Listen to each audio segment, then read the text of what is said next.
Unit 2.9, guided notes, absolute value inequalities.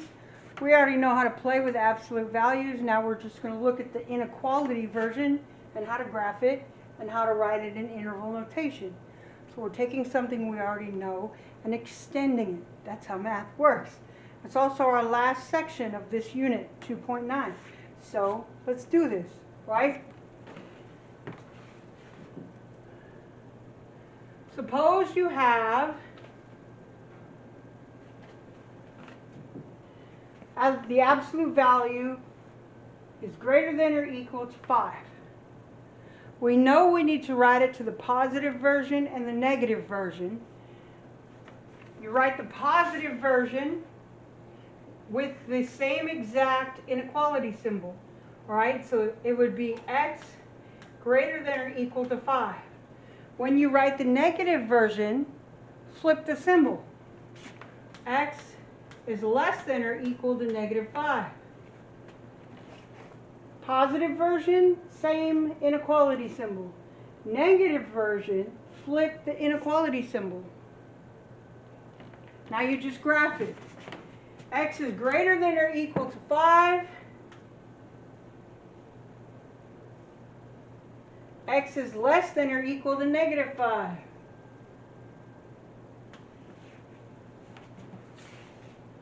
And we write that in interval notation. It's or, right? Or. Two possible answers. It's an absolute value. It's going to have two possible answers. Right? So negative infinity,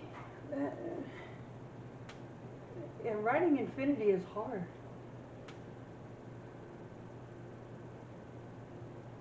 So negative 5 to negative infinity, or 5 to infinity. It doesn't matter which group I put first. It's either or. I put this one first because it's on the left side of the graph. You could have put the other one first because it came first. Either way. Alright, so in this case, the absolute value of x is less than or equal to 8. So you're going to write the first one exactly as it is, less than or equal to 8, and then you're going to write the negative version with a flipped inequality symbol. You're going to flip the inequality symbol for the negative version. Graph it. X is less than or equal to 8.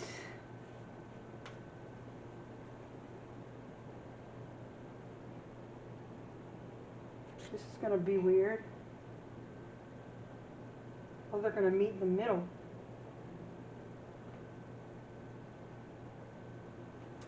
X is greater than or equal to negative 8.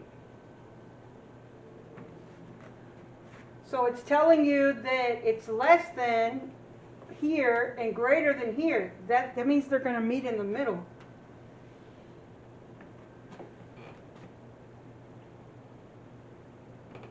They're both going to be brackets, and we're going 8 to negative 8.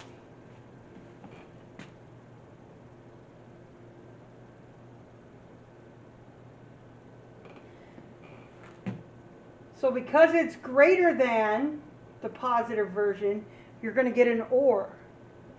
And because it's less than the positive version, you're going to get an and. If you can't remember that, don't worry about it. When you graph it, you'll know exactly what you have. This one is an or. This one is an and. All right, so what does this mean now? It means absolute value inequalities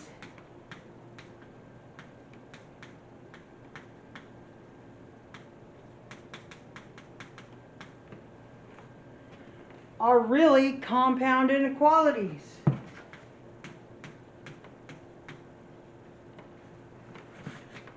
Right? That's what we just figured out.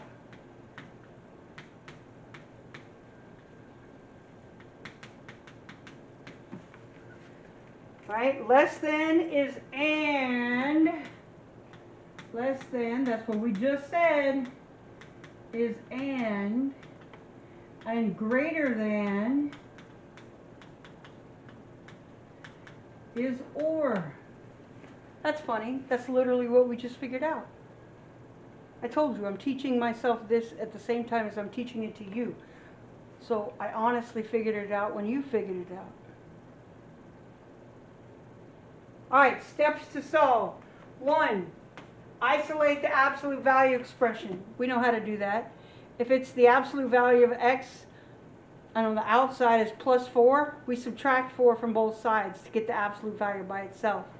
If it's 2, right, so if it's like this,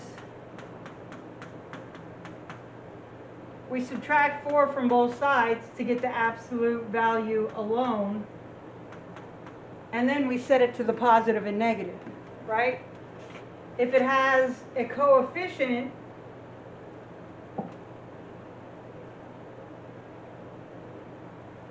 right, so if it has 2 absolute value of x equals 12, this is 2 times the absolute value of x. So we use inverse to get rid of that. Isolate the absolute value, then set it to the positive and negative version, right? That's what it means when it says isolate the absolute value expression.